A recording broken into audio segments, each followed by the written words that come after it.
Das ist ein wunderbarer Moment für ein liebevolles Paar mit einem neugeborenen Jungen.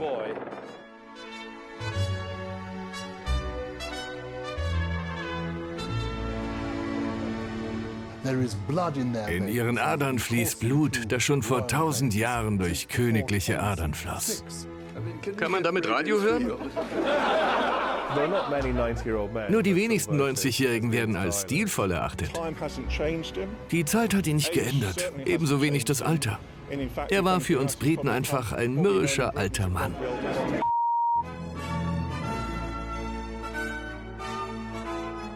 Charles wollte seinen Vater immer beeindrucken. Er hasste es, weit weg in Schottland zur Schule zu gehen. Er war einsam und wurde gemobbt. Prinz Charles gab etliche Interviews, zuvor hatten wir ihn nie reden gehört. Sie wissen gut Bescheid. Er hat sein Image über Nacht gewandelt, vom Jungen mit den Segelohren zu einem wunderbar witzigen Charakter. Er war lange Zeit Junggeselle gewesen und hatte kein stabiles Leben. Plötzlich war da diese wunderschöne junge Frau in seinem Leben.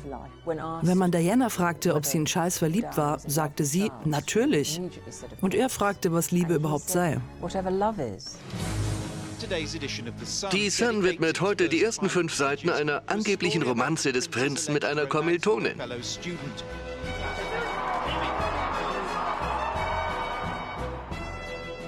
Prinz Harry ist eher wie seine Mutter und wohl das beliebteste Familienmitglied. Die Leute mögen ihn einfach. Ich glaube nicht mehr an so etwas wie ein Privatleben. Ich kann nicht nur herumsitzen, wenn es Twitter und das Internet gibt. Sie gelten nun als Teil der Promi-Kultur. Das sind sie nicht. Sie sehen sich als Teil der Geschichte.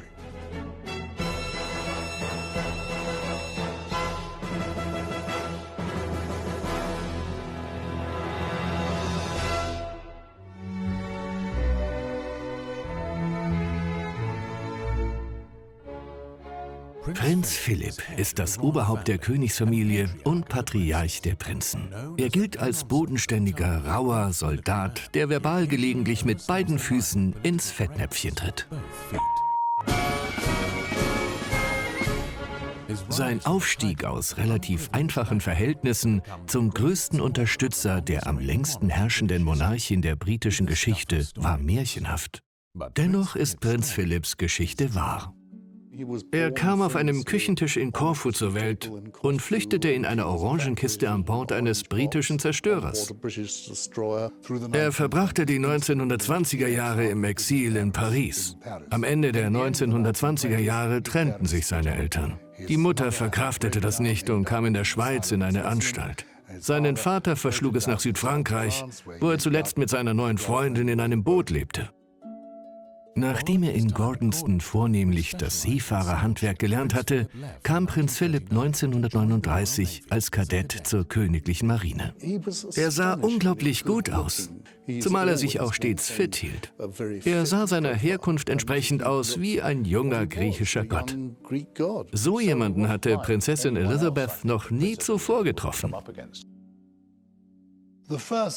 Ihre erste nennenswerte Begegnung war, als König George VI. Und Königin Elizabeth mit ihren Kindern, Elizabeth und Margaret Rose, die Marine in Dartmouth besuchten. Und Prinz Philipp sollte sich als ihr Cousin um sie kümmern.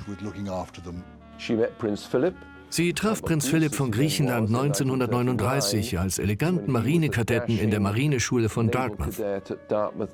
Sie hatte ihn zuvor bei Familienereignissen getroffen, aber ihrer eigenen Aussage zufolge sprang hier der Funken über. Er war elegant und äußerst gut aussehend. Sie dachte sich, dieser Mann ist wunderbar.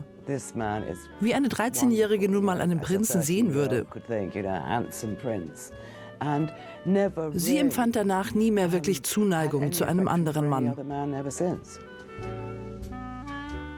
Nach seiner Grundausbildung in der Königlichen Marineschule von Dartmouth kam er zu Beginn des Zweiten Weltkriegs als Oberfähnrich auf die HMS Ramillies. Danach hatte Prinzessin Elizabeth bis zum Ende des Krieges stets ein Foto von Prinz Philipp auf ihrem Schreibtisch. Prinz Philipp machte während des Krieges eine erstaunliche Karriere und kam im Januar 1941 in Alexandria auf das Schlachtschiff HMS Valiant. Nach seiner Beförderung zum Unterleutnant kam er in Rosyth auf dem Begleitzerstörer HMS Wallace. Nach weiteren Beförderungen wurde er im erstaunlichen jungen Alter von 21 Jahren erster Offizier der Wallace.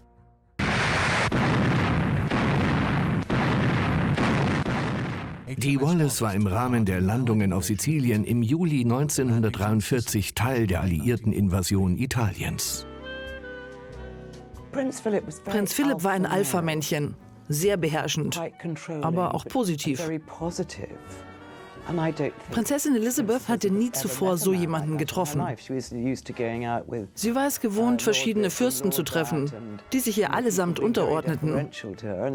Und plötzlich war da jemand, der ihr sagte, was sie zu tun hatte, der zu schnell fuhr und dergleichen. Er trat äußerst maskulin auf und sie war unglaublich in ihn verliebt. Es gab niemanden anderen. Die anderen englischen Herzöge waren langweilig, die aus dem Ausland gleich umso mehr, oder sie hatten für das Dritte Reich gekämpft und waren darum inakzeptabel. Prinz Philipp hatte den gewaltigen Vorteil, dass er bei der Royal Navy für uns gekämpft hatte. Darum war er akzeptabel.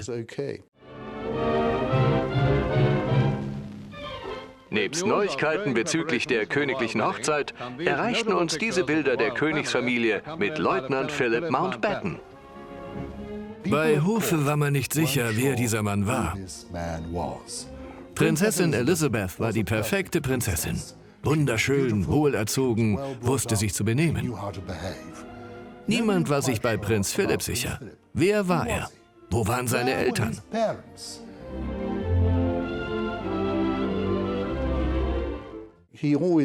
Er sagte immer zu mir, er wäre Paneuropäer. Ich weiß nicht, was genau er war. Er wurde als Philipp der Grieche bezeichnet, obwohl in seinem Stammbaum keine Griechen waren.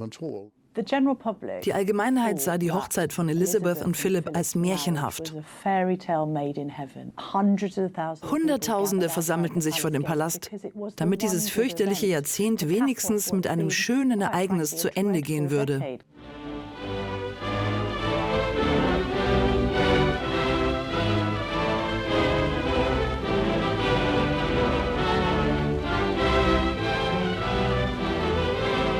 Lobgesang und Jubel begleiteten den prunkvollen Aufzug zum größten königlichen Ereignis Großbritanniens seit der Krönung. Die königliche Hochzeit wurde als der Beginn eines neuen elisabethanischen Zeitalters gesehen. Dem Land ging es fürchterlich und es war direkt nach dem Ende des Kriegs sehr arm.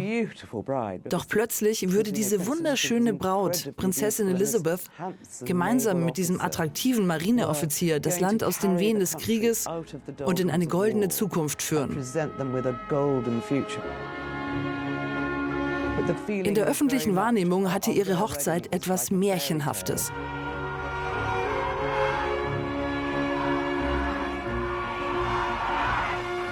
Kurz darauf wurden die Rufe des Volkes erhört und das Brautpaar erschien auf dem berühmten Balkon. Als Prinzessin Elizabeth und Prinz Philipp heirateten, waren seine Schwestern nicht eingeladen, da sie als Deutsche in Deutschland mit deutschen Ehemännern lebten, von denen einer noch nicht entnazifiziert worden war. Man war also lieber vorsichtig. Für die britische Öffentlichkeit war die Hochzeit von Prinz Philipp und der zukünftigen Königin eine Erlösung nach einer Zeit der Sparsamkeit und Bitterkeit. Nach dem Ende des Zweiten Weltkriegs musste noch strenger rationiert werden, als man es während des Krieges getan hatte. Die junge Prinzessin sparte ihre Rationierungsmarken, um Stoff für ihr Hochzeitskleid zu kaufen. Es war eine wunderbare Liebesgeschichte. Der elegante Marineoffizier heiratet das allseits beliebte Mädchen von nebenan, das dann unsere Königin wurde. Es ist seltsam, dass er später als altmodisch, mürrisch und rechts galt. Als er zum ersten Mal in der Öffentlichkeit bekannt wurde, sah man ihn als gefährlichen Linken.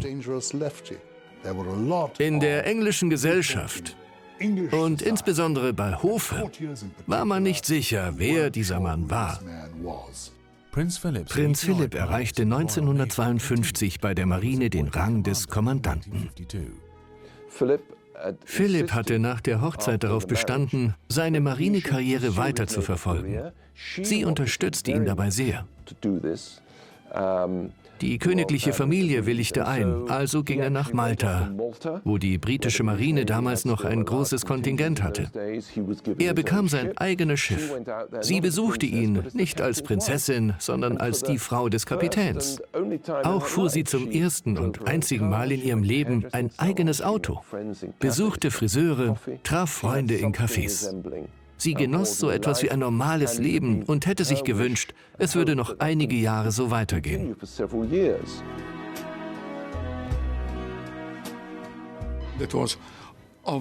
Sie wollte ganz eindeutig das Leben genießen, ohne die ganzen Einschränkungen. Sie konnte sich auf Malta frei bewegen. Das war für sie etwas ganz Neues. Offiziell hatte sie das Sagen, aber im Privatleben habe ich persönlich das Gefühl, dass Philipp das Ruder in der Hand hatte. Er schien sie oft herumzukommandieren und, auch wenn das jetzt vermessen von mir sein mag, wurde ich Zeuge davon, wie er ihr gegenüber fluchte.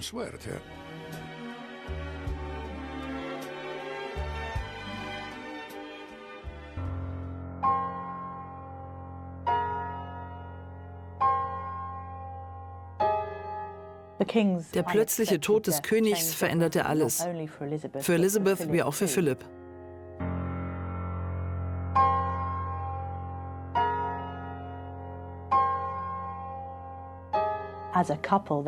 Sie hatten ein wunderbares Leben als Paar in Malta genossen, wo der Herzog von Edinburgh als Marineoffizier stationiert war. Ihre erste Reise fand ein jähes Ende, als sie vom Tod des Königs erfuhren. Der Herzog von Edinburgh überbrachte Prinzessin Elizabeth in Kenia die Botschaft.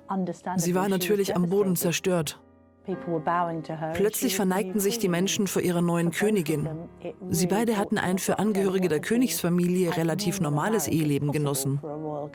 Prinz Philipp war im Herzen ein Soldat. Hätte er die Queen nicht geheiratet, wäre er ein erfolgreicher Marineoffizier oder gar Admiral geworden. Plötzlich überstrahlte die Queen ihn, was ihre Beziehung wohl sehr belastete.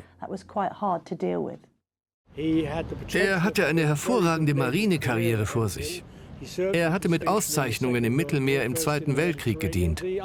Der vorzeitige Tod George VI. Bedeutete, dass Philipp die Uniform an den Nagel hängen und der Queen eng zur Seite stehen musste.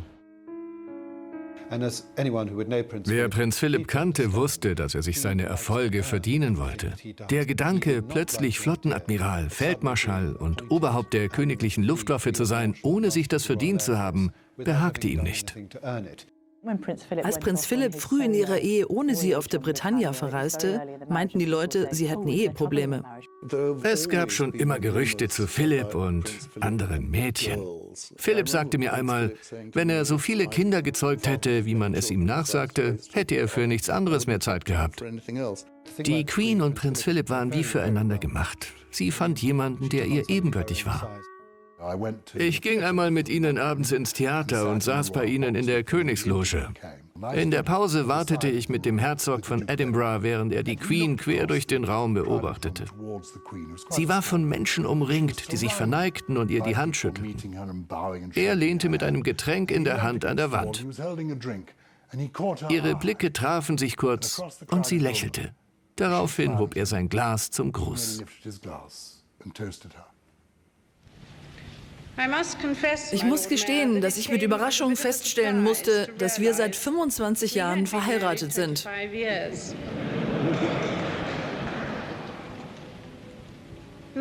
Wir beide blicken nur selten zurück. Und die Jahre vergingen sehr schnell.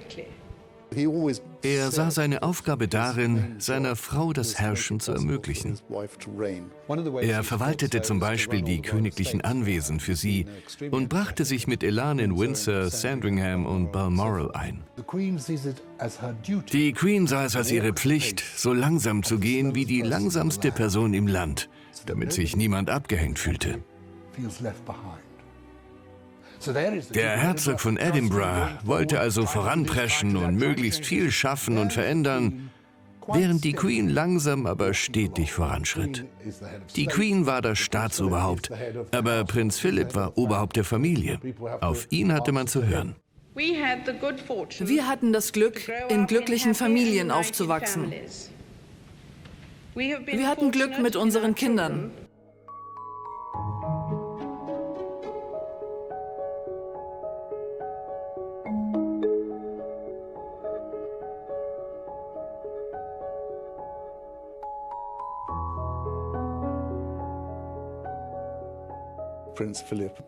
Prinz Philipp hatte wirklich eine ungewöhnliche Kindheit. Weder sein Vater noch seine Mutter waren ihm ein ernsthaftes Vorbild.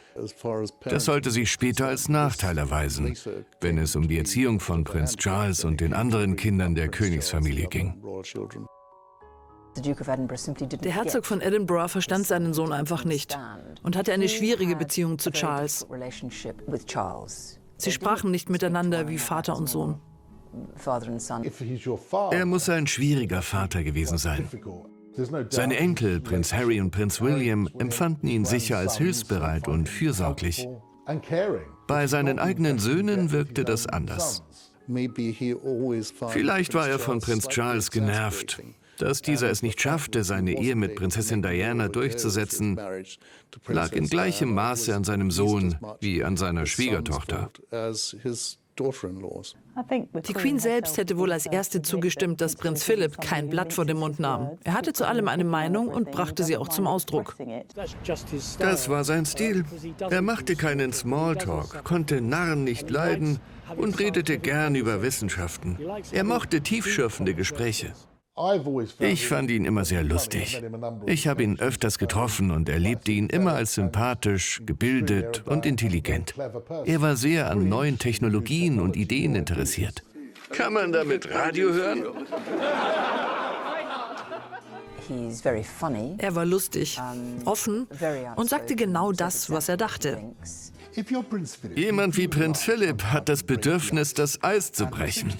Er nahm 60 Jahre lang an Empfängen teil, schüttelte Hände und versuchte, wie er mir verriet, Leute zum Lachen zu bringen. Darum machte er lustige Sprüche. Manchmal ging das eben schief. Er traf jemanden am Bahnhof und fragte, woher der Mann kam. Er sei aus Swansea, sagte dieser. Prinz Philipp erwiderte, da sind Sie ganz schön weit weg von daheim. Am nächsten Morgen titelte die Zeitung, Prinz Philipp beleidigt Waliser. Er sagte zu einem Koch, der einen Preis erhielt, er wäre nicht überrascht, dass er ein so guter Koch sei. Man sähe es ihm schließlich an. Der stämmige Mann war nicht beleidigt, sondern fand es urkomisch. Ich denke, Prinz Philipps Darstellung in den Medien als diese bärbeißige Gestalt, die ungehörige Sprüche loslässt, ist etwas unfair. Das Programm ist keine Heilung, sondern Prophylaxe. Wenn man einmal ein Fußball-Hooligan geworden ist, muss sich jemand anderes darum kümmern. Dieses Programm soll die Leute auffangen, solange sie noch recht zivilisiert sind und dafür sorgen, dass es so bleibt. Aus Sicht des Herzogs von Edinburgh sagte er nur, was andere denken. Die augenzwinkernden Kommentare etwa, wenn er Aborigines fragte, ob sie noch Speere aufeinander warfen, sind durchaus Fragen, die andere gerne gestellt hätten. Man wirft mir oft vor, ich mische mich in fremde Angelegenheiten ein, sagt, ich solle nicht Partei ergreifen. Im Gegensatz zu einem bestimmten Herrn stehe ich nicht mal auf einem Wahlzettel. Aktuell schreibt die Presse etwa, ich solle keine kontroverse Figur sein. Angebliche Fehltritte sind ein leichtes Ziel für Journalisten. Er wurde ziemlich unfair behandelt. Ich habe ohne Ende mit Prinz Philipp über seine Ausrutscher geredet. Er fand es deprimierend, dass ständig darüber berichtet wurde, dass ihm manchmal Reporter im Ausland folgten, die nur darauf warteten, dass ihm wieder ein Fauxpas passierte. Die meisten von uns empfinden großes Mitgefühl mit jenen, die letztendlich alles geben, um den Einheimischen ein zivilisiertes, angenehmes Leben zu ermöglichen. Er war ein schnörkelloser, altmodischer Offizier, der Narren nicht leiden konnte. Er trat gerne in Fettnäpfchen und machte Sprüche, die er sich vielleicht hätte sparen sollen. Es bringt überhaupt nichts, wenn wohlmeinende Menschen einander bei Konferenzen die Hand reichen und auf die Gefahren der Umweltverschmutzung hinweisen, wenn niemand gewillt und imstande ist, entsprechend zu handeln. In Wahrheit stammt er einfach aus einer anderen Zeit. Er war ein Mann seiner Generation und sagte Dinge, die manchmal missfielen. Leidenschaftliche Reden werden nichts bewirken, wenn ihnen nicht drastische politische Taten folgen.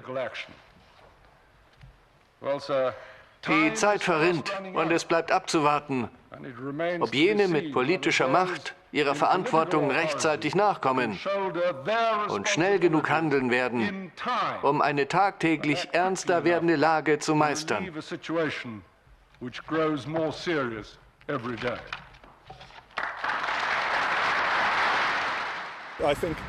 Ich denke, die Zeit hat ihn nicht geändert. Ebenso wenig das Alter. Er war für uns Briten einfach das, was wir einen mürrischen alten Mann nennen. Trotz fortschreitendem Alter unterstützte Prinz Philipp die Queen nach wie vor unermüdlich. Dank seiner erfrischenden Einstellung konnte er auch Altersunterschiede von mehr als 70 Jahren überbrücken. Welchen Eindruck haben Sie von den jungen Leuten, die Sie treffen? Sind sie engagiert, faul, neugierig? Etwas von allem. Die Jugend zu generalisieren wäre gefährlich. Meinen Sie nicht, sie wären heute weniger risikobereit? Es ist gefährlich, verallgemeinernd über junge Leute zu reden. Denn man findet immer eine Ausnahme und nicht nur eine Person, sondern ganze Gruppen, die eben jene Ausnahme sind. Wenn eine Gruppe junger Leute wie die Komatrinker auftaucht, schreien alle immer, die Jugend von heute sei so fürchterlich, sie würden sich alle ins Koma trinken. Haben sie aber nicht. Wie damals die Mods und Rocker. Vielleicht waren Sie auch einer davon. Ich meine, sehe ich so aus? Man weiß ja nie, mit dem Alter wird man eben zivilisierter. Die Queen und der Herzog von Edinburgh waren erstaunlich widerspruchsfrei. Sie legten die Karten auf den Tisch, anstatt sich zu verstellen. Die Queen selbst war von Lakaien und Ja-Sagern umgeben. Dass sie einen Mann in ihrem Leben hatte, der ihr gegenüber sagte, was er von ihr und dem, was sie tat, hielt, war vermutlich erfrischend anders. Prinz Philipps Gedanken zu seiner Familie und 50 Jahren Ehe. Es war nicht einfach für uns.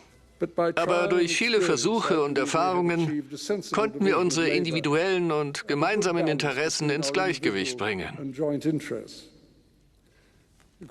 Mit 50 Jahren Erfahrung bin ich natürlich versucht, Ratschläge zu geben.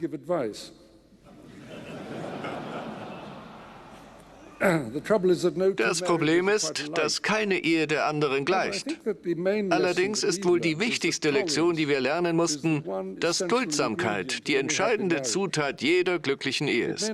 Sie mag nicht so wichtig sein, wenn alles gut läuft, ist bei Schwierigkeiten aber umso wichtiger. Es gibt Belege für Streits zwischen der Queen und Prinz Philipp. Einmal hat sie ihm unterstellt, er könne nicht so gut Auto fahren. Worauf er ihr gesagt hat, sie könne ja aussteigen und laufen. Ich denke, sie hatten eben die Streitigkeiten, die man nach 60 Ehejahren bei jedem Paar erwarten könnte. Allzu oft muss Prinz Philipp mir zuhören. Er kann zwar nicht mit Komplimenten umgehen, aber er gibt mir seit vielen Jahren Kraft und Unterstützung. Anders als von vielen erwartet, erscheint die Monarchie heute stärker denn je, was wohl in erheblichem Maße an Prinz Philipp liegt. Ohne ihn wäre die Institution möglicherweise gänzlich untergegangen.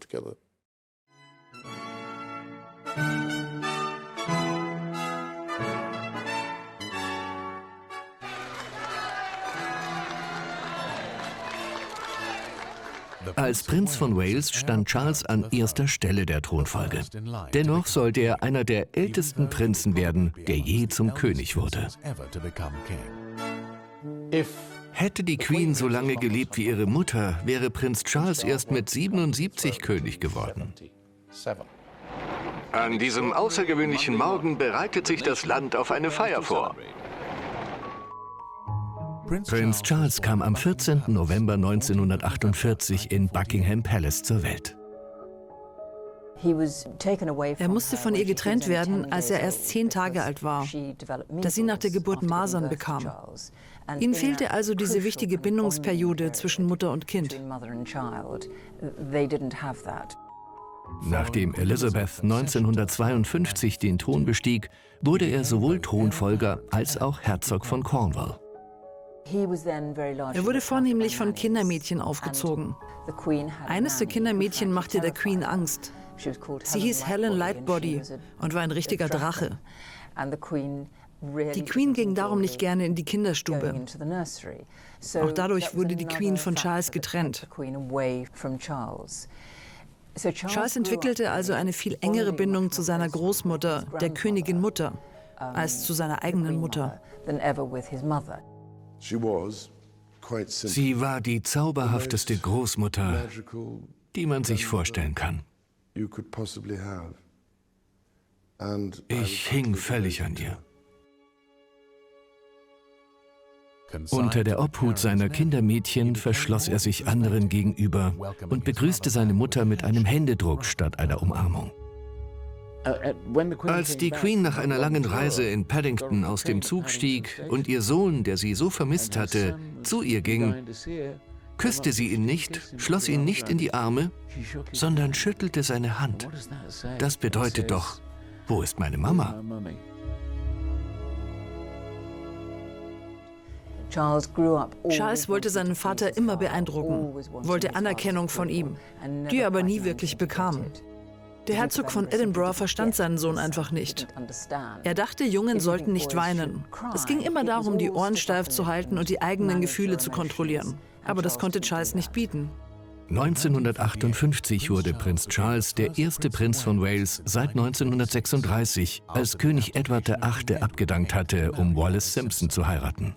Nun nach Gordonston, wo Prinz Charles mit seinem Vater eintrifft, dem berühmtesten ehemaligen Schüler der Schule. Er wurde auf eine Schule in Schottland geschickt und hasste es. Er war einsam und wurde gemobbt. Er wäre in Eton viel glücklicher gewesen, nahe bei seiner Familie und besonders seiner Großmutter. Es ging ihm fürchterlich. Er war meilenweit von allem entfernt, was er kannte. Der Gedanke dahinter war, dass die Presse nicht genau wusste, wo Gordonston war und dass sie sich alle Mühe geben müssten, um diesen Ort überhaupt zu finden. Wenn man jemanden wie Prinz Charles nach Gordonston schickt, wirkt das sich natürlich aus.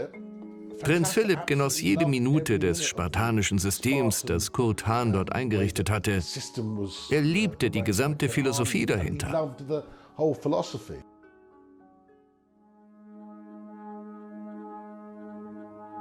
Charles war ein sehr unsicherer Junge und später ein unsicherer Mann. Er hatte wenig Selbstvertrauen. Und Fürst Mountbatten, der Onkel der Queen, erkannte, dass Charles als Teenager aus der Bahn geriet. Er war kein glückliches Kind. Und Mountbatten nahm sich seiner an, um ihn auf die Zukunft vorzubereiten, ihm Selbstvertrauen zu geben und ihm zu zeigen, dass man ihn wertschätzt.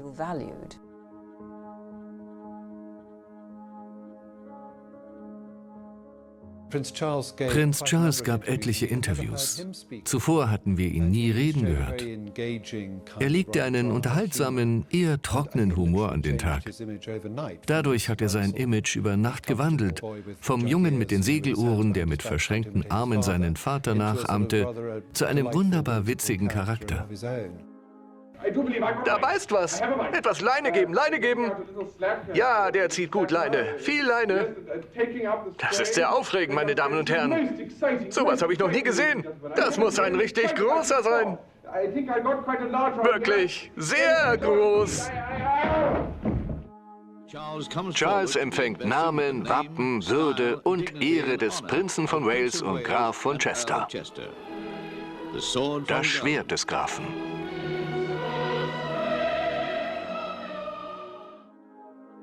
Die Investitur von Prinz Charles geschah vor dem walisischen Volk in Carnarvon Castle am 1. Juli 1969. Ich, Charles, der Prinz von Wales, schwöre als euer Lehnsmann und irdischer Vertreter, durch Glauben und Wahrheit mein Leben und Sterben eurem Schutze vor allen Feinden zu widmen. Investitur, Ehrung und Treueschwur sind abgeschlossen.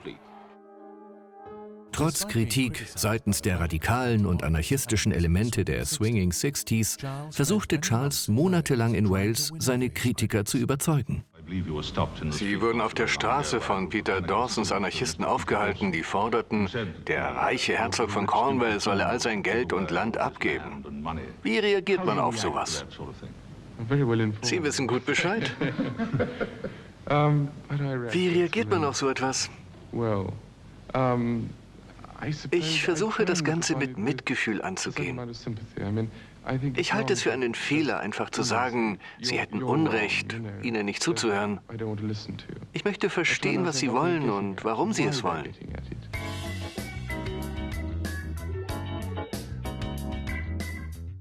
In den 1970er Jahren galt Prinz Charles als Playboy, da er sich mit schönen jungen Frauen umgab und auch Musik- und Filmstars um den Finger wickelte.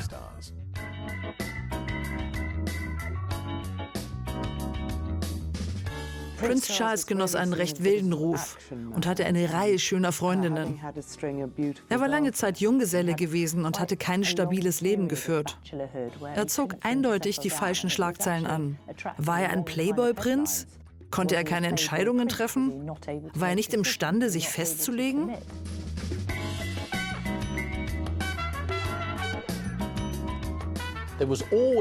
Die Freundinnen von Prinz Charles zogen immer das Interesse auf sich. Wann immer Prinz Charles mit jemandem ausging, mutmaßte die Presse, ob er sie vielleicht heiraten würde. Es war schließlich klar, dass sie Prinzessin von Wales und irgendwann Königin würde, wenn er eine dieser Damen heiratete. Die Obsession mit Charles' Freundinnen wurde zu einem regelrechten Wahn, als 1980 die stille, gesetzte Diana Spencer auf den Plan trat. Ich bin alt genug, um mich daran zu erinnern, dass ich damals für eine Zeitung in ein Theater ging, wo Prinz Charles gerade eine junge Dame ausführte. Plötzlich war da diese wunderschöne junge Frau, was sein Bild in der Presse erheblich verbesserte. Jeder, der Diana traf, schloss sie sofort ins Herz. Als sie zum ersten Mal in Balmoral war, mit der Queen, dem Herzog von Edinburgh und vielen anderen Familienmitgliedern und Freunden, fanden sie Diana alle zauberhaft. Sie hatte zwar Verbindungen zum Königshaus, aber sie war nicht wie die anderen Freundinnen, die Prinz Charles sonst so oft begleitet hatten. Diese Ehe kam auf seltsame Weise zustande, mit Hilfe ihrer Großmütter. Die Königin-Mutter und Dianas Großmutter, Lady Fermoy, trafen sich und beschlossen, dass Charles eine Jungfrau heiraten müsse. Lady Fermoy versicherte der Königin-Mutter, Diana sei eine Jungfrau, sodass die Königin-Mutter zustimmte, dass Diana es werden sollte. Diana Spencer wurde Opfer einer Zeitverwerfung. Es gefällt uns, wenn die Königsfamilie so ist wie andere Menschen auch. Aber wenn sie uns zu ähnlich werden, was ist dann noch besonders an ihnen? Als Diana in den 1970er Jahren in Erscheinung trat, war es den meisten einfachen Leuten egal, ob die Braut bei der Hochzeit noch Jungfrau war. Im Fall der Königsfamilie war diese altmodische Erwartungshaltung aber noch vorhanden. Sie war eine Jungfrau und somit eine gute Kandidatin. Nach dieser märchenhaften Liebesgeschichte heiratete der Prinz von Wales Diana Spencer am 29. Juli 1981 in der St. Paul's Kathedrale, worauf Diana zu ihrer königlichen Hoheit der Prinzessin von Wales wurde. Sowohl die Queen als auch der Herzog von Edinburgh waren von Dianas Ehe mit Charles begeistert. Sie war eine wunderschöne, charmante, reizende und unschuldige junge Frau und sie hatten große Hoffnungen für die Beziehung. Ich empfand das Verlobungsinterview als fürchterlich tragisch. Als man Diana fragte, ob sie in Charles verliebt war, sagte sie, natürlich. Und er fragte, was Liebe überhaupt sei. Ich kann kaum glauben, dass sie tapfer genug ist, sich mit mir einzulassen. Diana, sind Sie verliebt? Natürlich. Was auch immer verliebt heißt. Ja. Das zu hören, muss sie sehr verletzt haben. Was würden unsere Ehefrauen denken, wenn wir am Tag unserer Verlobung öffentlich fragen würden, was Liebe überhaupt sei? Es war eine Botschaft an Camilla. Das Problem der armen Camilla war ein echtes Dilemma. Als sie Charles traf, verliebten sie sich. Sie schliefen miteinander, aber dadurch konnte sie automatisch nicht mehr Königin werden. Prinz Charles und Diana hatten 2 Söhne.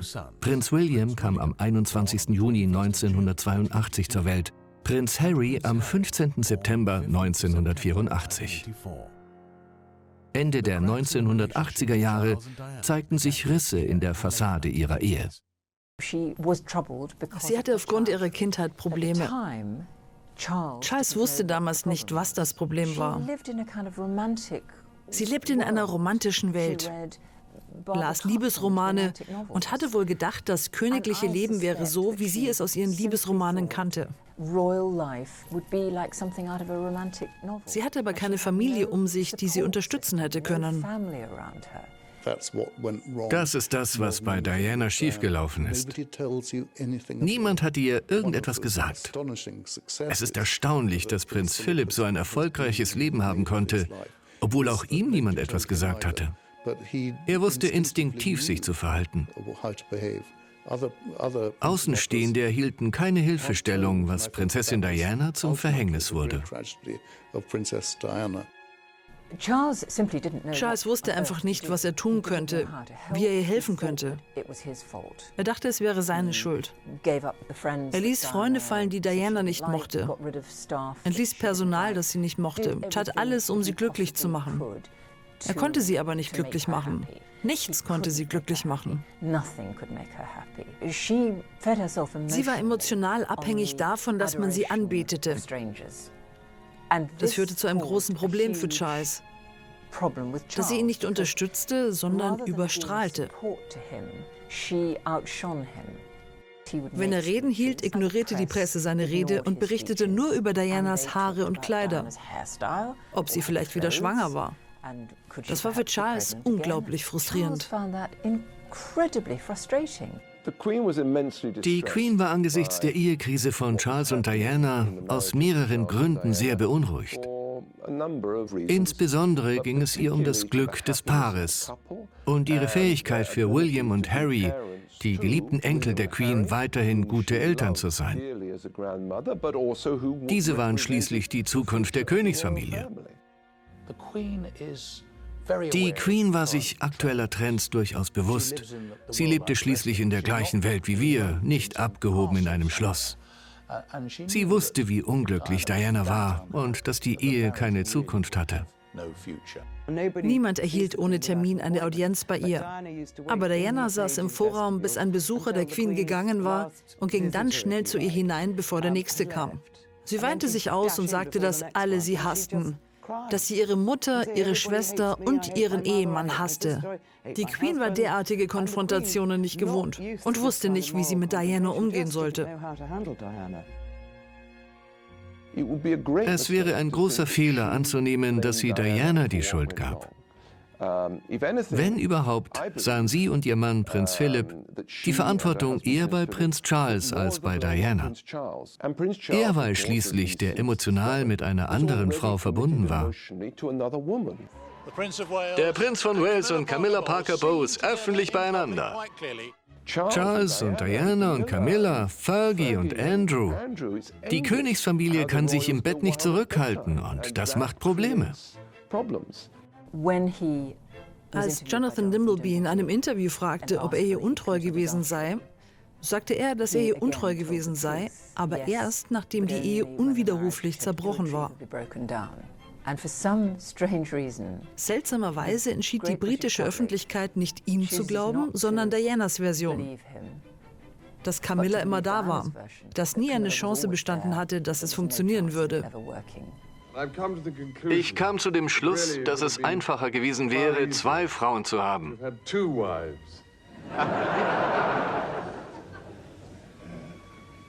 Zweigleisig zu fahren. Alle wünschten mir viel Glück, dass alles gut gehe. Welches Glück ich doch hatte, mit so einer wunderbaren Frau verlobt zu sein. Meine Güte, hatte ich ein Glück, sie zu heiraten. Und wir haben wirklich oft. Erstaunlich, was Damen in ihrer Freizeit so treiben. Es ging schnell schief. Für mich war das erste Zeichen der Eheprobleme, dass eine Dienerin des Palastes namens Michelle Rose eines Morgens zu ihnen kam und in ihren Gemächern alles kaputt vorfand. Charles hatte auf dem Boden der Garderobe geschlafen. Ab diesem Zeitpunkt war es wohl offensichtlich. Bei allen Paaren gibt es Streit, aber dieser hier ging nie zu Ende. Lange bevor die Ehe tatsächlich in die Brüche ging, kamen Gerüchte auf. Ein altgedienter Berater der Königsfamilie erzählte mir einmal davon. Erst als die Prinzessin und ein Autor sich zusammentaten und sie die Geschichte veröffentlichen wollte, explodierte die Affäre. Ich habe vor 14 Jahren ein Buch mit dem Titel Charles, Opfer oder Bösewicht geschrieben, das für kräftig Wirbel sorgte. Ich wollte erfahren, ob seine Liebe zu Camilla je geendet hatte und ob er Diana ausgenutzt und missbraucht hatte. Ich kam zu dem Schluss, niemand war hier ein Bösewicht. Sie alle waren Opfer. Das Scheitern war nicht Charles' Schuld. Er hatte Bedürfnisse, sie hatte sehr viele Bedürfnisse. Sie konnten einander nicht helfen. Ich möchte nun das Haus informieren, dass Buckingham Palace folgende Stellungnahme veröffentlicht hat. Buckingham Palace verkündet, dass sich der Prinz und die Prinzessin von Wales mit Bedauern trennen. Ihre königlichen Hoheiten planen nicht, sich scheiden zu lassen, und ihre verfassungsmäßigen Positionen sind nicht betroffen. Die Entscheidung wurde einvernehmlich getroffen, und sie werden sich weiterhin für die Erziehung ihrer Kinder engagieren. Diana lebte weiterhin in Kensington Palace, um William und Harry aufzuziehen, aber ihr Lebensstil und ihre Partnerwahl wurden nicht nur zu einem Problem für die Familie, sondern sogar für die Monarchie. Es war bekannt, dass sie mit Dodi Fayed ausging, dem Sohn von Mohammed Fayed, dem Inhaber von Harrods. Das war für viele eine seltsame Beziehung. Sie besuchte mit den Jungen die Fayeds in Südfrankreich. Diana wurde fotografiert, als sie mit Dodi herumspielte. Den Jungen war das unangenehm. Das ging durch die Medien.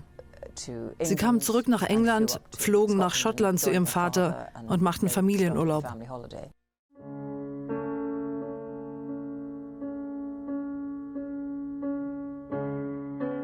Ich hatte geschlafen, als das Telefon klingelte und mein Boss sagte, es hätte einen Autounfall in Paris gegeben. Dodi Fayed sei tot und vielleicht auch die Prinzessin.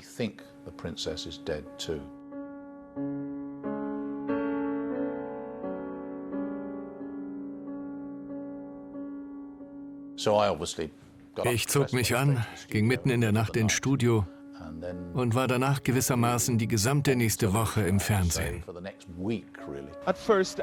Anfangs gelang es den Rettungskräften, die Prinzessin am Leben zu erhalten. Doch als sie im Krankenhaus ankam, schlug ihr Herz nicht mehr. Die Ärzte versuchten 2 Stunden lang, sie wiederzubeleben. Um 3 Uhr heute Nacht gaben sie auf und gaben bekannt, dass Diana, die Prinzessin von Wales, tot war. Charles hatte nun die schwere Aufgabe, William und Harry zu sagen, dass ihre Mutter tot sei. Das muss unglaublich schwierig gewesen sein. Die Woche nach Dianas Tod war eine lange Woche für die Medien. Die Queen war in Balmoral und Prinz Charles, Prinz William und Prinz Harry waren gerade bei ihr zu Gast. Sie gab ihren Enkeln die Kraft, nach London zu gehen, damit sie sich der gewaltigen Aufgabe stellen konnten, die weltweit übertragene öffentliche Beisetzung ihrer Mutter zu begleiten. Diana wird auf ewig dafür gepriesen werden, dass sie ihren Kindern in ihren jungen Jahren echte Liebe und Sicherheit gab. Die Bediensteten liebten sie. Sie ging oft mit William und Harry in die Küche, um Tee zu trinken oder was zum Naschen zu holen. Wenn sie das dann oben aßen, kam sie danach mit den Jungen in die Küche, um sich zu bedanken. Camilla Parker Bowles stand während ihrer langen Beziehung mit Prinz Charles zeitweise im Mittelpunkt eines bitteren Ehestreits und kam Charles nach Dianas Tod immer näher. Ihre Großmutter war eine Mätresse eines vorigen Prinzen von Wales. Als sie sich trafen, sagte sie zu Charles: „Meine Großmutter hat mit deinem Großvater geschlafen.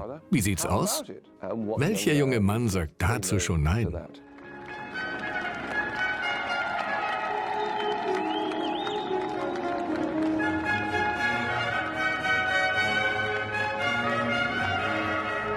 Prinz Charles und Camilla Parker Bowles heirateten am 9. April 2005. Mit Diana drohte stets der nächste Streit, die nächste angespannte Situation, ein weiteres Drama. Camilla jedoch verstand diesen Mann. Sie war lang seine Mätresse gewesen und 50 Jahre lang die Liebe seines Lebens. Charles hat in seinem Leben viel erreicht. Seine Eltern haben ihn aber nie beglückwünscht. Die Queen war wohl der Meinung, dass Charles zu viel Strahlkraft für die Familie hatte. Sie erachtete seine Einmischung, seine Gespräche mit Ministern und seinen Einsatz für kontroverse Bewegungen als Gefahr für die Monarchie. Prinz Charles fiel es schwer, eine Brücke zwischen Prinz Philipps stoischer Männlichkeitsvision und seiner eigenen, empfindsameren Sichtweise zu schlagen. Mit fast 70 Jahren war es Prinz Charles immer noch wichtig, seine Individualität auszudrücken. Schön zu wissen, dass ich meinen Geburtstag mit einem nussigen Bio-Keks teile. Das Land und sein Volk sind ihm sehr wichtig. Ob im Golfkrieg oder in Afghanistan. Die Königsfamilie besucht oft die Truppen. Als Korrespondent für die Königsfamilie wusste ich genau, was meine Aufgabe war. Es war nicht immer einfach mit Prinz Charles, aber ich habe es zu schätzen gelernt, dass unser Prinz von Wales sich nicht scheut, seine Meinung zu sagen. Die Queen kann das nicht. Ihre Meinungen sind stets ganz bewusst sehr neutral. Im Laufe des letzten Jahrhunderts haben wir die Erde in eine Müllhalde verwandelt.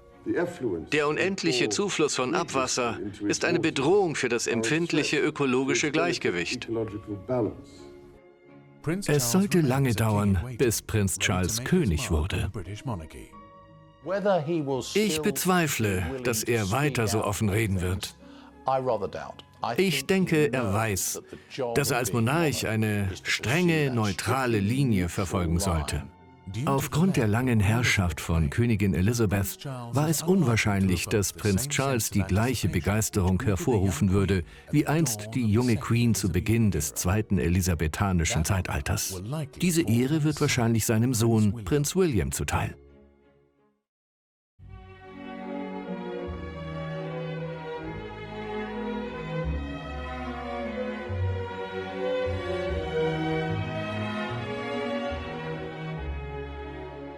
Prinz William ist der älteste Sohn des Prinzen von Wales und der verstorbenen Prinzessin von Wales, Diana. Am 29. April 2011 erhielt er infolge seiner Heirat mit Catherine Middleton von der Queen den Titel Herzog von Cambridge.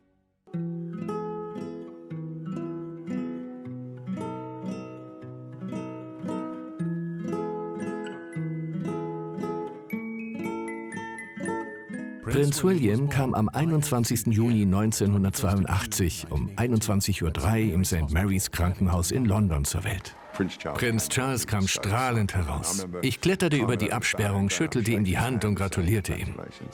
Wie geht es der Prinzessin? Es geht ihr gut. Und ihrem Sohn? Auch ihm geht es hervorragend. Er sieht heute schon etwas mehr nach Mensch aus.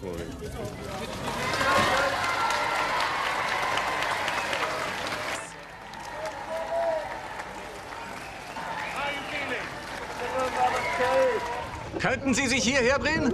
Wohin zuerst? Da oder dort?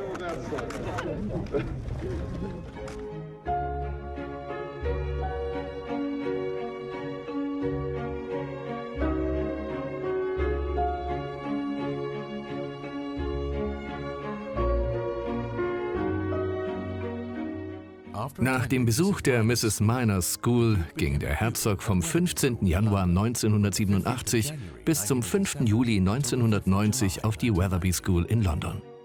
William waren die bevorstehenden Herausforderungen von klein auf bewusst.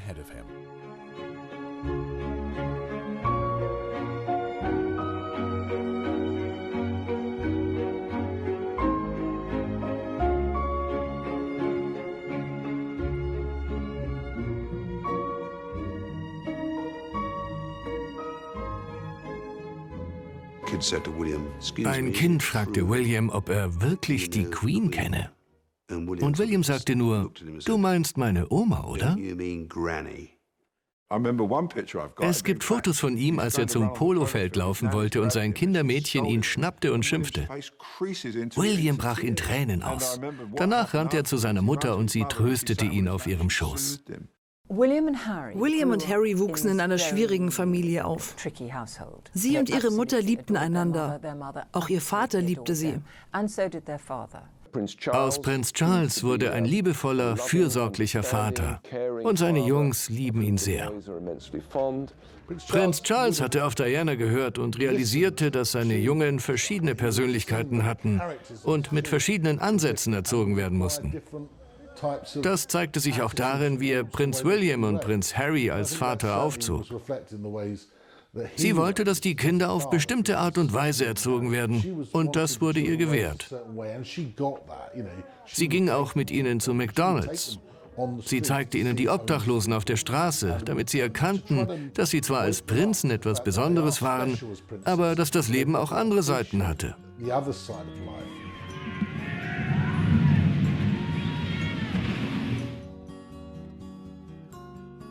Die eine Sache, für die Diana auf ewig gepriesen werden wird, ist, dass sie ihren Kindern echte Liebe und Sicherheit gab. Sie wollte, dass sie mit anderen Kindern spielten, Spaß hatten und frei sein konnten. William mag wie seine Mutter aussehen, aber vom Charakter ist er mehr Windsor als Spencer.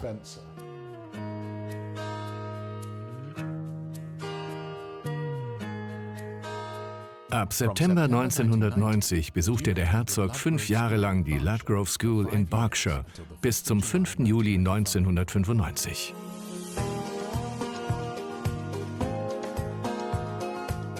Prinz William zeigte mehr und mehr den entspannten, warmen Charakter seiner Mutter. Ab Juli 1995 studierte er in Eton Geographie, Biologie und Kunstgeschichte.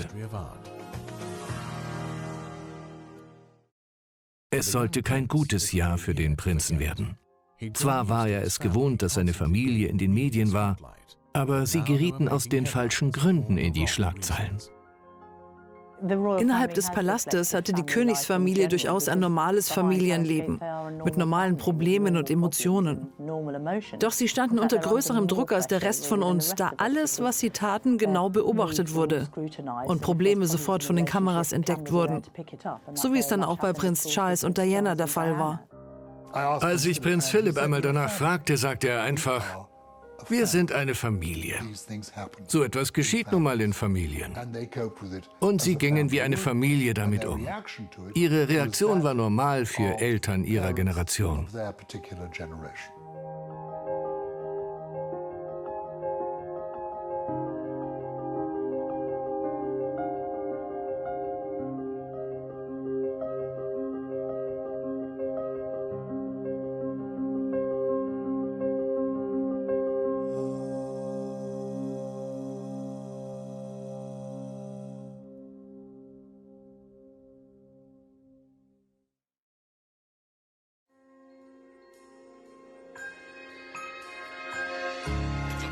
Die Prinzessin verstarb etwa 4 Stunden nach ihrem tragischen Unfall.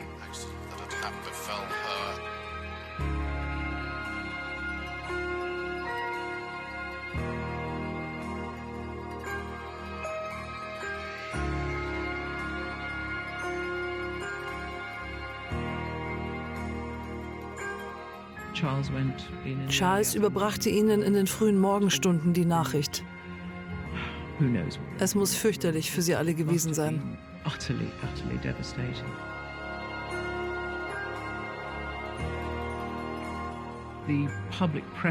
Der Druck auf die Queen, sich zu zeigen, wurde so groß, dass sie mit den Jungen vor die Tore von Balmoral kam.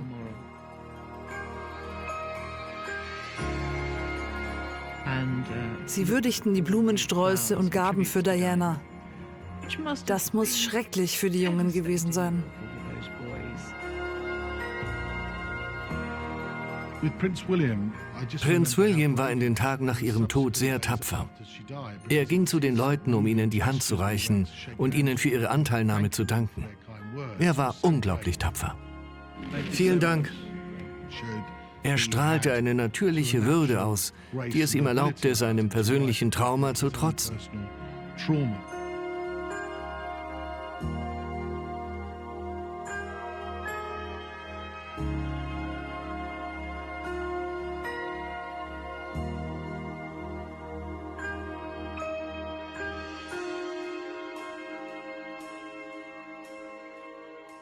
Prinz William war erst 15 Jahre alt, als Diana am 31. August 1997 bei einem Autounfall in Paris starb. Gemeinsam mit Prinz Harry begleitete er den Trauerzug seiner Mutter und wurde so Teil eines der einprägsamsten Bilder des 20. Jahrhunderts. Wenn ich ein Bild der Prinzen hinter Dianas Sarg sehe, dann möchte ich ihnen einfach nur beistehen, gemeinsam mit ihnen ihren Verlust betrauern. Das geht uns sicher allen so. Prinz William plante, beim Trauermarsch nicht mitzulaufen, da dieser in seinen Augen zu einem fürchterlichen Medienrummel verkommen war. Am Vorabend der Prozession sagte Prinz Philipp zu ihm, dass er es später bereuen würde, nicht beim Trauermarsch seiner Mutter mitgegangen zu sein, und sagte, er würde an seiner Seite gehen. Er war eine große Stütze als Großvater. Als sie unter Whitehall durchgingen und sich unbeobachtet fühlten, lehnte sich Prinz Philipp rüber und fragte, ob alles in Ordnung sei. Das war genau das, was man in dieser Situation von seinem Großvater braucht. Ich stand außerhalb von Westminster Abbey und es war sehr still. Tausende waren gekommen und man hörte nur noch das Klappern der Pferdehufe, als der Sarg vorbeizog, und das Schluchzen der Menschen. Nicht weinen, einfach nur schluchzen. Nie mehr das Wort Mama sagen zu können, klingt erstmal harmlos. Aber für viele, wie auch mich selbst, ist es einfach ein leeres Wort, das nur noch Erinnerungen weckt. Nach der Beisetzung gingen sie mit ihrem Vater nach Highgrove. Niemand sah fern oder las Zeitung. Sie unternahmen nur Dinge mit ihrem Vater. Plötzlich sah die Welt, dass sie ihren Vater tatsächlich liebten, ihn immer geliebt hatten. Es mag nicht so ausgesehen haben, aber er war immer ein guter Vater. Bei diesem ersten Fototermin am Familienanwesen Highgrove sind die Kameraleute näher dran als üblich. Prinz Charles und Prinz Harry warteten vor dem Haus, als Prinz William in einem für Fahrstunden gemieteten Auto vorfuhr. Auch die Königsfamilie muss entsprechende Kennzeichen haben. Seine öffentlichen Auftritte, wie etwa seine erste Autofahrt, machten einen ungelenken Eindruck, als hätte er wegen der Behandlung seiner Mutter durch die Presse immer noch Vorbehalte. Nach dem Fototermin bei Highgrove sollen die Prinzen den Rest des Sommers ungestört genießen können. Während Prinz William im prunkvollen Kensington Palace aufwuchs, verbrachte Kate ihre Kindheit in diesem viktorianischen Reihenhaus in Bradfield Southend. Eine rote Rose für Prinz William, der heute die Herzen des schottischen Volkes gewonnen hat. Der einst kamerascheue Prinz stand stärker im Rampenlicht als je zuvor. Schon schwer, was man heute so tun muss. Was man heute so tun muss, sagte er in einem neuen Tanzzentrum in Edinburgh. Zuvor war der 19-Jährige bei einem der benachteiligsten Wohnblöcke Glasgows wie ein Popstar empfangen worden.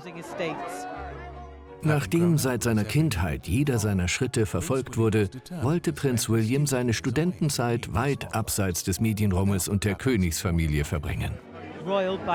Mit königlichem Blut und bürgerlichem Charme berichtete er diesen Rentnerinnen, dass er sich auf das Studium freue. Vielen Dank, dass Sie da sind. Es ist eine freundliche Gemeinde. Alle sind sehr nett. Nach einer einjährigen Auszeit, in der er Chile, Belize und Staaten in Afrika besuchte, studierte Prinz William im schottischen Firth an der St. Andrews Universität.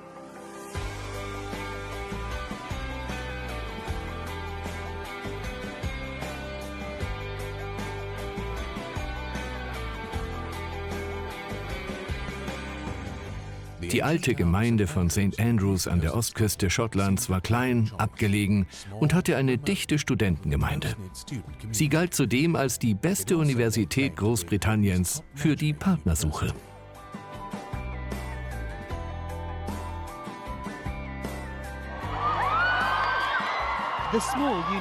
So etwas hatte der kleine Universitätsort St. Andrews noch nie erlebt.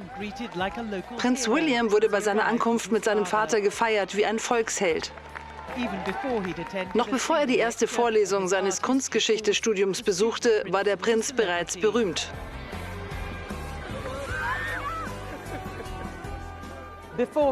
Bevor er nach St. Andrews kam, sagte Prinz William, er wolle wie ein normaler Student behandelt werden. Da nun der halbe Ort zu seiner Ankunft kam, scheint dieser Wunsch weiter entfernt denn je. Freut mich, dass Sie da sind. Vielen Dank.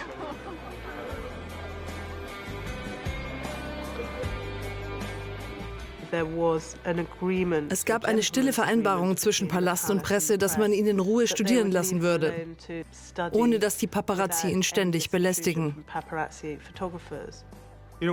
Ich hatte nicht erwartet, dass die Vereinbarung eingehalten würde. Ich kenne die britische Presse, die können nicht anders. Ich vermute, sie hatten Diana und ihr tragisches Ende nicht vergessen und wie sie ständig von Paparazzi verfolgt wurde. Die britischen Medien wollten nicht für einen weiteren Fall wie Dianas verantwortlich sein.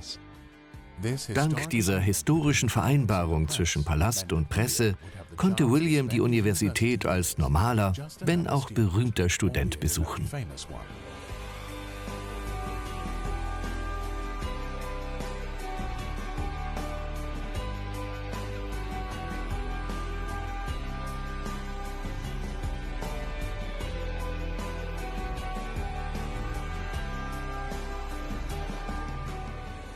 In den folgenden Jahren blieb er relativ zahm. Er wuchs auf, besuchte die Universität, hatte gute Noten und fand dort ein nettes, attraktives Mädchen. William verbrachte sein erstes Jahr in der St. Salvators Hall of Residence, kurz Sally's. Dort traf er auch Kate Middleton. Ab ihrem zweiten Studienjahr teilten sich William und Kate ein Haus in einer der gehobensten Straßen von St. Andrews und mieteten mit 2 weiteren Freunden ein Apartment. Hier sollte ihre Liebesgeschichte gedeihen. Dennoch vergingen 18 weitere Monate, bevor die Beziehung in der Presse öffentlich gemacht wurde, als das Paar im gemeinsamen Skiurlaub in den Schweizer Alpen fotografiert wurde. Prinz William zeigte sich am Wochenende mit seinem Vater auf den Pisten von Davos Klosters vor den Fotografen. Im Austausch sollten die Paparazzi ihre Kameras anschließend ruhen lassen und die Königsfamilie ihren Urlaub genießen lassen. Das sei der Grund, weshalb Prinz William verärgert sei und Vertreter des Palastes angesichts der heutigen Ausgabe der Sun wütend waren. Dieser Zwist kommt ausgerechnet, nachdem Prinz William offenbar der Presse gegenüber entspannter wurde, mit Fotografen Witze machte und einige sogar mit Vornamen ansprach. Gestern das Rugby-Spiel gesehen? Habe ich, Arthur. Wie war's? Enttäuschend, aber wenigstens konnten wir es sehen. Arthur Edwards, ein erfahrener Königsfotograf der Sun, hält Prinz William nicht für ein gänzlich unwilliges Opfer.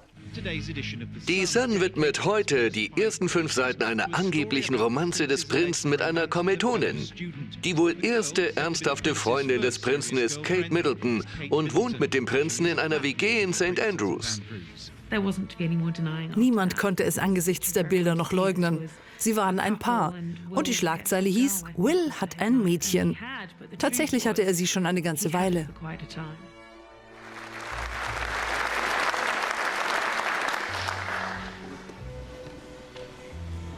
William Wales.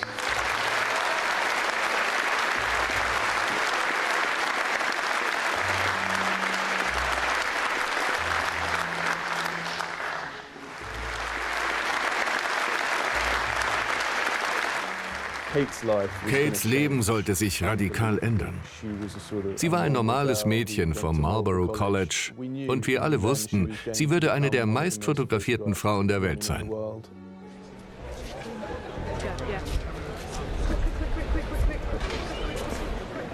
Ein Interview. Charles ist heute da. I love that you remember that. You don't remember anything else. I remember the telephone conversation.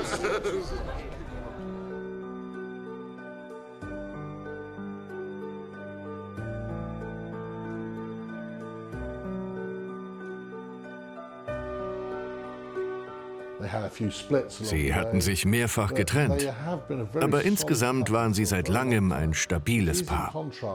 Anders als einst bei Charles' Beziehung mit Diana.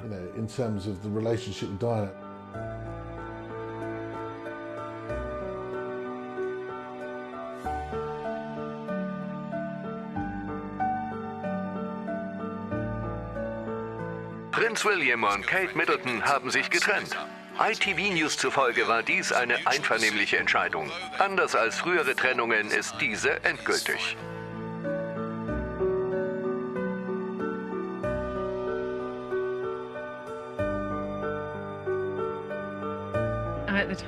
Ich war damals nicht glücklich darüber, aber es hat mich insgesamt stärker gemacht.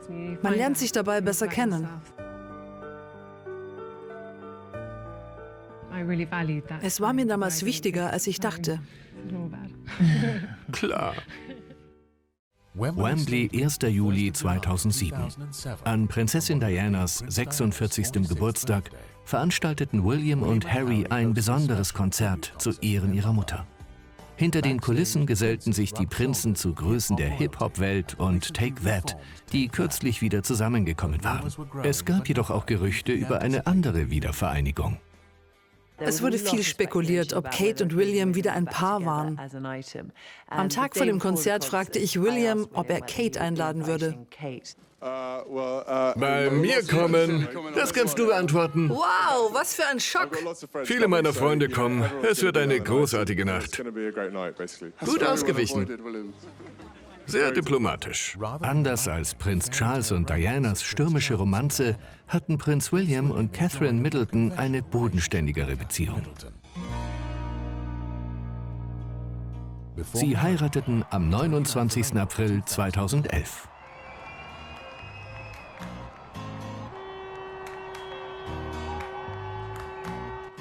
Sie trug ein wunderschönes Kleid, Dianas Ring und genoss jeden Moment. Sie war nervös, aber es war ein freudiger Höhepunkt ihres Lebens. Glücklicher hatte ich William nie erlebt. Zum ersten Mal seit 1660 heiratete ein Thronfolger eine bürgerliche Person. Prinz William war glücklich verheiratet und seine Frau in jeder Hinsicht geeignet, was der Königsfamilie natürlich wichtig war. Es war einfach märchenhaft. Es geht weniger um den Status ihrer Einträge im Adelslexikon, als vielmehr darum, dass sie Königin werden kann.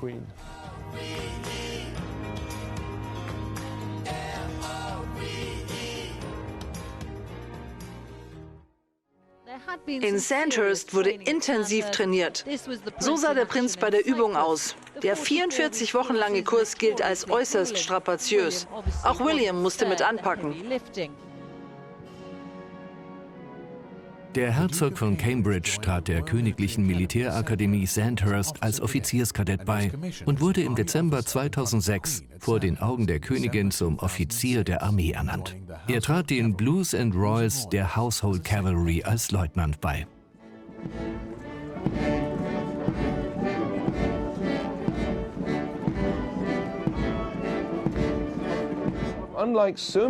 Oft ist es so, dass Kinder mit ihren Eltern und Großeltern auf Kriegsfuß stehen. Aber in diesem Fall waren diese jungen Männer nicht nur Charles, sondern auch ihrer Großmutter ergeben. Die Queen und Prinz William hatten ganz eindeutig eine sehr, sehr gute Beziehung. Wir wissen, dass William sie als Vorbild sah. Als er in Eton zur Schule ging, direkt neben Windsor Castle, besuchte er oft seine Großmutter zum Tee. Sie wiederum zeigte ihm einige Aspekte ihrer Arbeit. Prinz William trainierte danach bei der Royal Air Force als Luftrettungspilot und wurde im September 2010 zum Einsatzpiloten ernannt.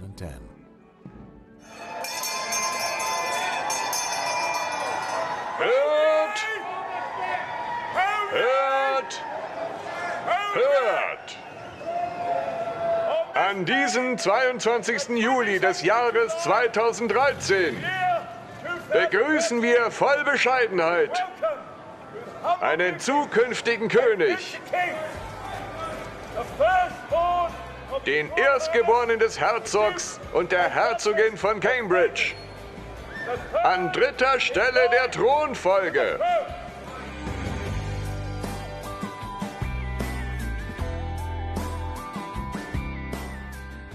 Zwei Jahre nach ihrer Hochzeit verkündeten der Herzog und die Herzogin von Cambridge am 22. Juli 2013 die Geburt ihres ersten Kindes, George Alexander Louis. Ihr zweites Kind, Charlotte Elizabeth Diana, wurde am 2. Mai 2015 geboren. Beide Kinder kamen traditionsgemäß im St. Mary's Krankenhaus in London zur Welt.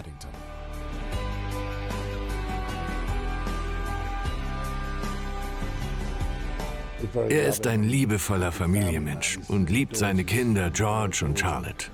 Kate hat ihn ganz ohne Zweifel positiv beeinflusst.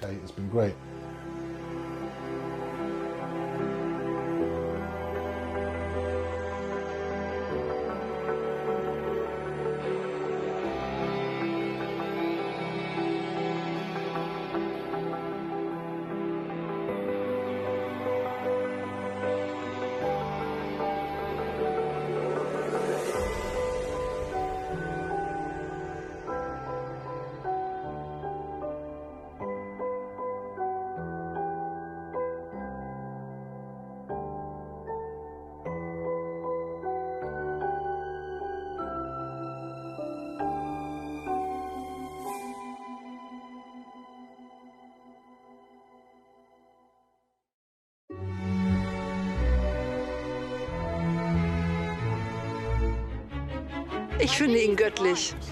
Er lächelt immer. Er ist so fröhlich. Dafür lieben wir ihn.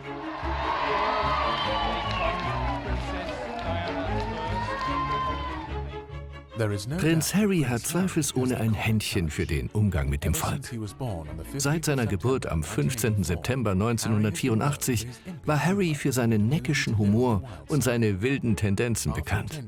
Nach der Mrs. Minor School ging Harry zur Wetherby School in London und kam dann zu seinem Bruder William in die Ludgrove School in Berkshire. Prinz Harry inspizierte im formellen Anzug gemeinsam mit seiner Mutter die Gardisten und konnte anschließend in Uniform einen Eindruck vom Leben in der königlichen Armee erhalten. Prinz Harry ist aktuell wohl das natürlichste und aufrichtigste Mitglied der Königsfamilie. Er kann Leute für sich begeistern, nicht nur weil er ein Prinz ist, sondern wegen seiner Persönlichkeit.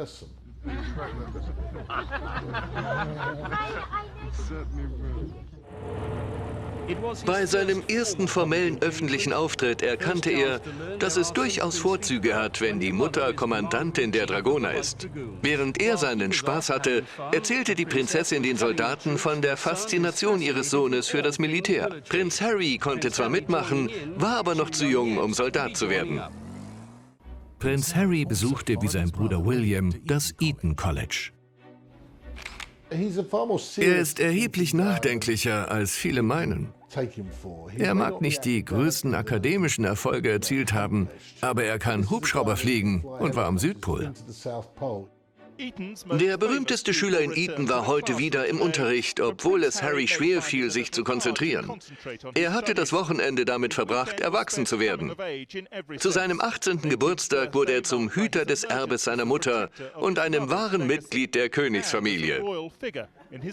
Wenig überraschend besuchte der Prinz bei seinem ersten Auftritt die Great Ormond Street in London. Prinzessin Diana war bis zu ihrem Tod kurz vor Harrys 13. Geburtstag Präsidentin des Kinderkrankenhauses.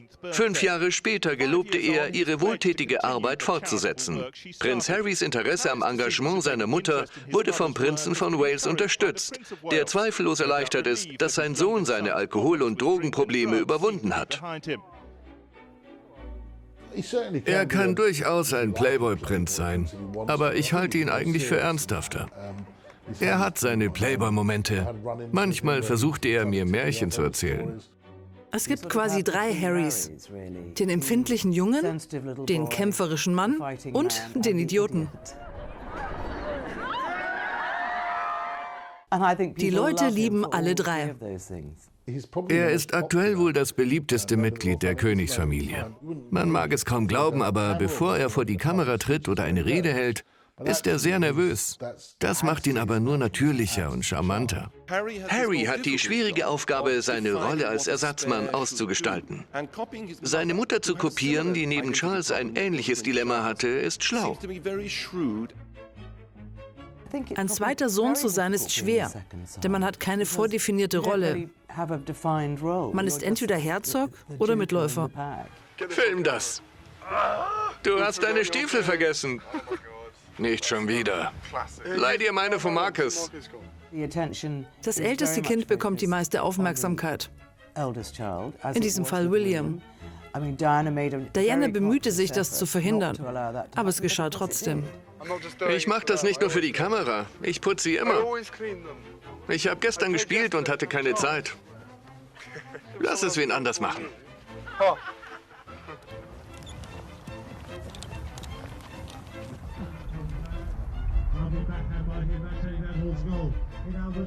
Prinz Harry! Prinz Harry schießt! 2 Punkte! Nach seinem Schulabschluss nahm er eine einjährige Auszeit, während der er auf das Leid der Waisen in Lesotho aufmerksam machte. Prinz Harry wurde Mitbegründer der Stiftung Center Ballet mit Prinz Seeiso von Lesotho zu Ehren ihrer Mütter. Wie alle Prinzen der Königsfamilie ging auch Harry zum Militär und kam 2005 zur Königlichen Militärakademie in Sandhurst. Harry wurde im April 2006 als Leutnant der Blues and Royals Household Cavalry zum Offizier ernannt.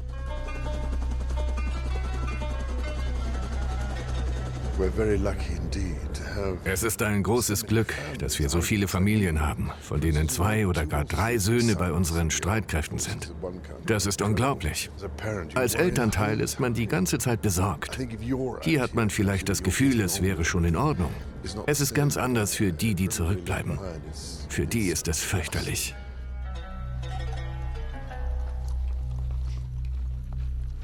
Trotz der Sicherheitsbedenken seines Vaters war Prinz Harry 2-mal in Afghanistan stationiert und beendete seinen 2. Einsatz als Co-Pilot und Bordschütze eines Apache-Hubschraubers. Es wurde nichts falsch gemacht, aber...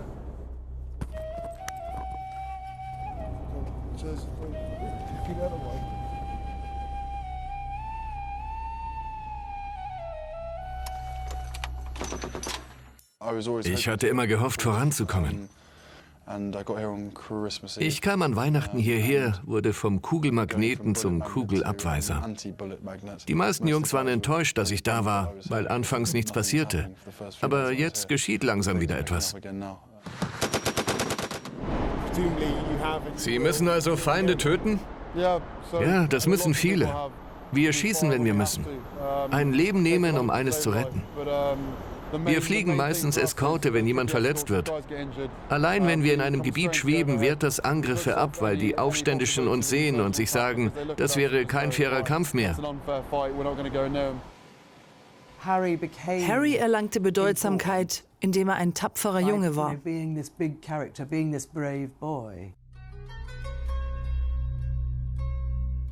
Das ist mein Bett. Ich mache es nicht ordentlich. So, und fertig.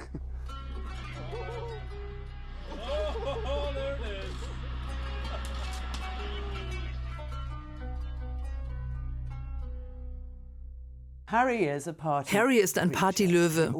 Er wird immer einer sein und wird dadurch in Fettnäpfchen treten. Er hat von Nachtclubs schon Fotografen verprügelt. Betrunkene Abenteuer und Partys ließen Harry erscheinen, als wäre er einer von uns.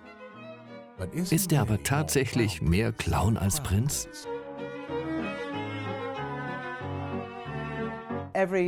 Jedes Fehlverhalten von Harry wurde an die Presse weitergegeben, weil wir Harry sehen wollen, wie er leibt und lebt. Das Abenteuer in Vegas war besonders wild. In dem Fall war ich zu sehr Soldat und zu wenig Prinz. Ich möchte das jetzt nicht breitreden. Letztendlich habe ich mich selbst enttäuscht.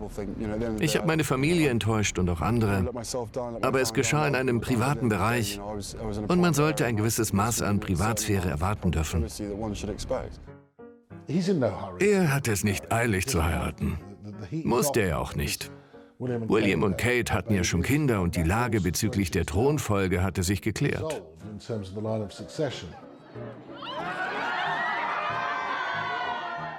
Natürlich wollte er jemanden finden, aber er wusste, wie schwierig das für eine Partnerin sein würde, weil er rund um die Uhr im Rampenlicht stand. Chelsea und Cressida liebten ihn, jeweils auf andere Art und Weise, aber das war nicht das Leben, das sie wollten. Je mehr Familie und Kinder William und Kate hatten, desto mehr wollten die Leute den bösen Harry sehen. Ich kann es kaum erwarten, mich auf das Sofa zu setzen. Mir tun die Hüften und mein Hintern weh, weil ich ständig im Geschützturm sein musste. Es sah nicht so aus, als würde es für ihn leichter werden. Die Leute wollten mehr Harry, denn er war der Junggesellenprinz. Prinz Harry erreichte den Rang des Hauptmanns, bevor er 2015 die Armee verließ. Laut einer Stellungnahme aus Kensington Palace war es eine schwere Entscheidung für Harry, die Armee zu verlassen. Zu mir sagte er, mit 30 hätten die meisten seiner Altersgenossen die Armee bereits wieder verlassen und es wäre auch für ihn Zeit, andere Dinge auszuprobieren. Oft sprach er von engen Bindungen, die im Einsatz entstehen, etwa zu Corporal Ben McBean, der während des gleichen Einsatzes in Afghanistan verletzt wurde. Er hat uns sehr geholfen mit den ganzen Wohltätigkeitsprojekten für uns Verletzte. Wir wollten kein Mitleid. Wir wollten die Chance, unsere Leiden zu überwinden. Sie haben viel Zeit mit diesen Männern verbracht. Sie wirken entspannt im Umgang mit ihnen und es scheint, als würden sie bei ihnen Demut wecken. Nein, ich bin gern bei den Jungs. Ich habe auch eine gute Vorstellung davon, was sie durchmachen. Fehlt Ihnen die Armee? Manche Teile vermisse ich. Aber auch darum will ich diesen Jungs, solange ich lebe, beistehen. Der raue Soldatenhumor bleibt einem erhalten. Prinz Harry wird vermutlich nie König sein, aber er ist auch mehr Spencer als Windsor, nimmt kein Blatt vor den Mund, lässt sich eher von Mitgefühl leiten. Sein Leben mag an einen Scheideweg gelangt sein, dennoch wird er wohl nie ganz von der Bildfläche verschwinden. Die Queen herrschte 70 Jahre lang über Großbritannien und das Commonwealth.